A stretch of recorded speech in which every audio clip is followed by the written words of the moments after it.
Hi lovely, welcome back to the channel.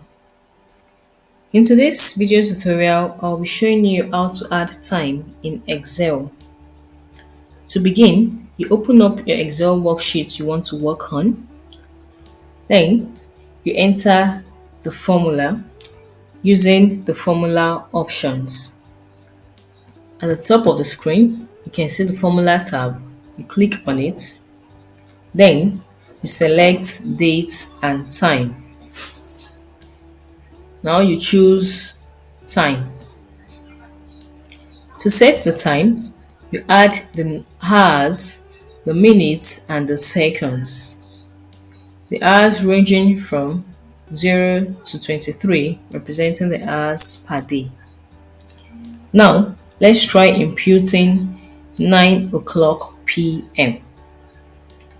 So we're going to select 21 hours, 0 minutes, and 0 seconds.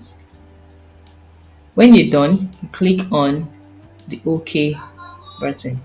Now you can see it's showing 9 o'clock p.m. Now you choose another empty cells. Let's try using 10:30 a.m. The same way, your formulas, the date and time. You select time. You set the hours 10, the minute as 30, and the seconds as 0. You select or click on OK. You can see it is displaying 10:30 a.m. So you have successfully added time in your worksheets using Excel. Thanks for watching the video, guys. Please ensure to give it a try and don't forget to like and subscribe to the channel for more useful content. Bye guys, see you in the next video.